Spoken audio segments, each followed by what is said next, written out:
So we're going to balance chemical equations so that they follow the law of conservation of mass. Okay? So we can watch a YouTube video. I'll post this in the classroom link.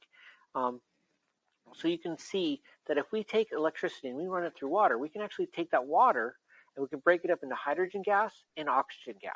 This is a classic chemistry experiment to break down water into its component parts.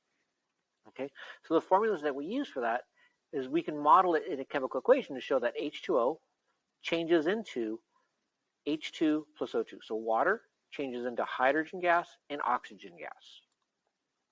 Okay. Another way to model this is to actually show the individual molecules. So again, same idea. We have the water that as electricity runs through it, it changes into hydrogen gas and oxygen gas.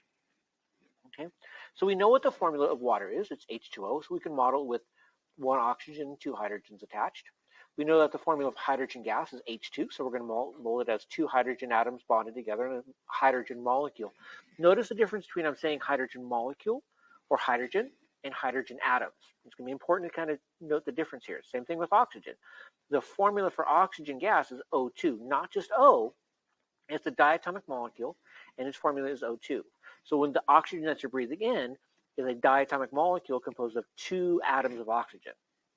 Okay, so if I model it like this, this accurately models what's happening, but it doesn't follow the law of conservation of mass right now, because if I look on my reactant side, I'm starting with one oxygen atom, and somehow on my product side, I have this second oxygen atom that suddenly appeared out of nowhere. I can't have that. That drives me nuts.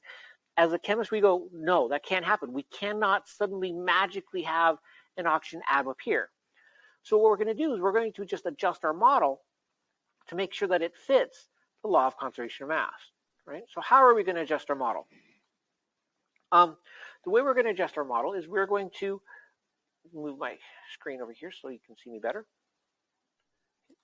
So what we're going to do in this case is we're going to account for that extra oxygen atom, okay, by figuring out where it can come from. Well, it can't come from the products. It can only come from the reactants over here.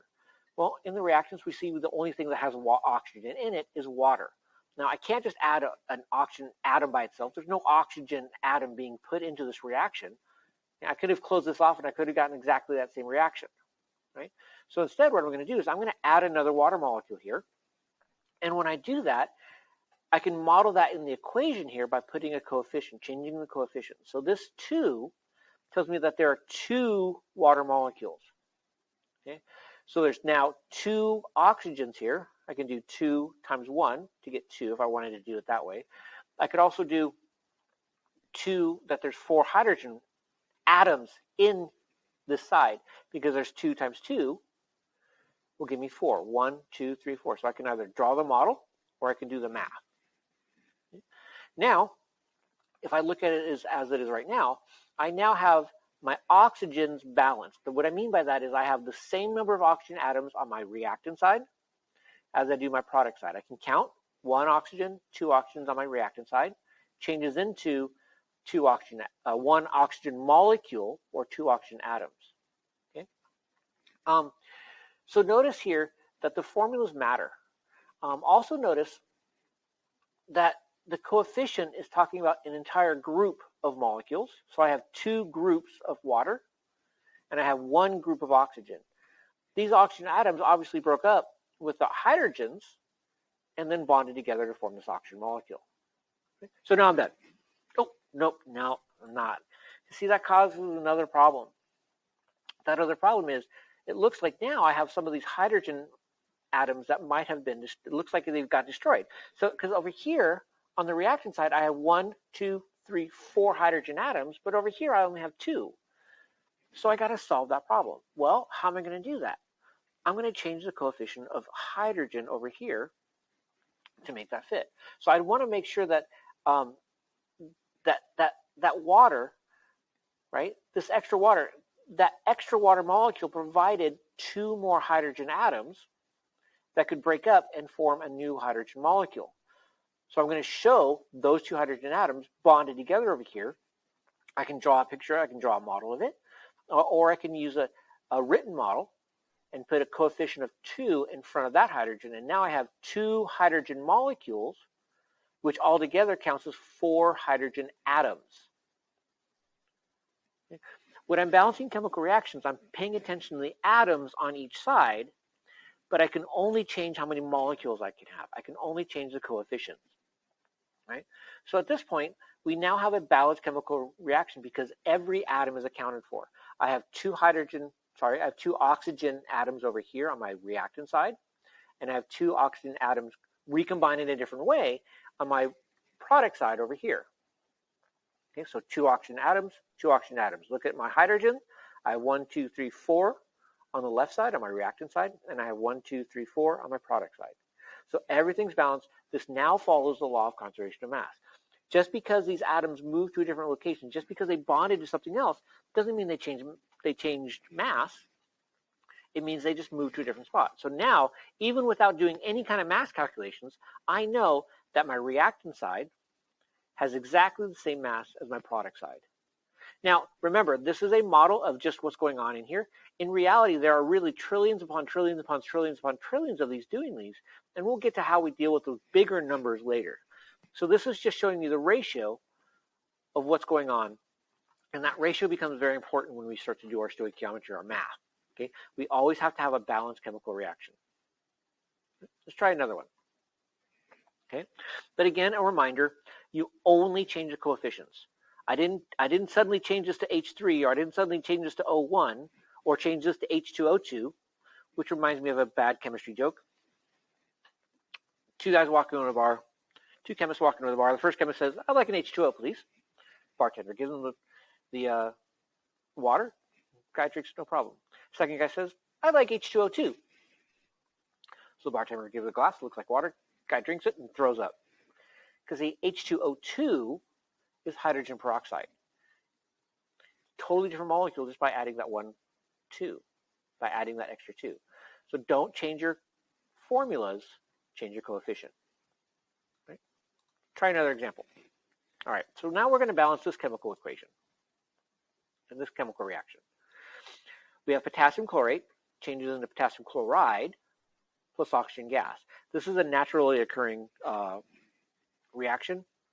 This is an unstable substance that will naturally, over time, break down into potassium chloride, which is another kind of salt, and oxygen gas.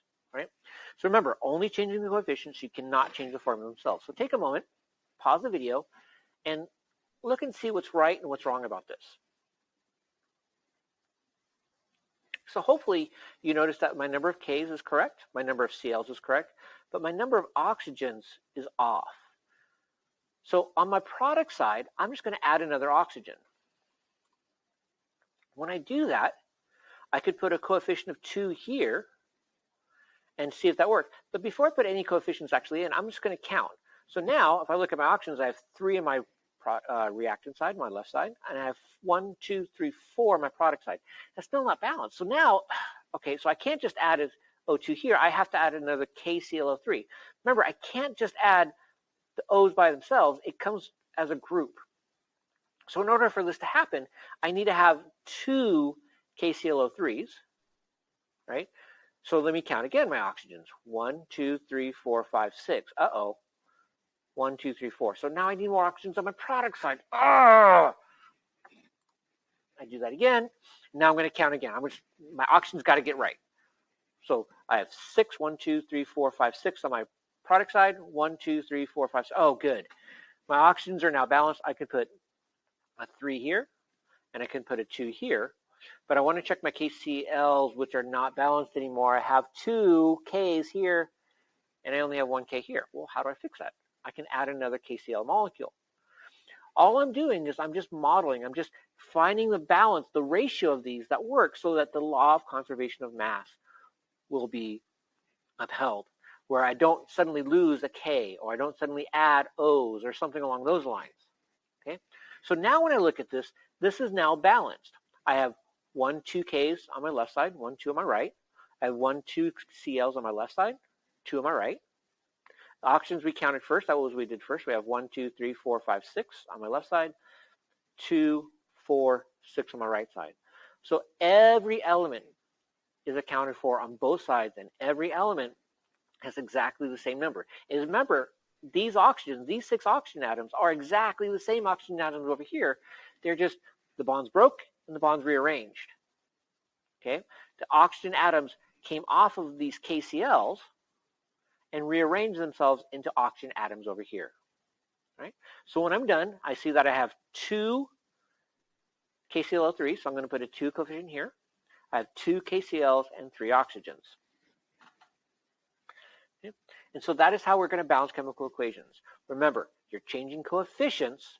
You are not changing the formulas. The biggest problem students generally have with this is they try and change their subscripts first. They're trying to change the formulas. You can't do that. And then once they figure out that they can't do that, then when it doesn't work, it's just because they're not counting correct numbers correctly. So we'll practice with that a little bit in today's work and the next time we meet.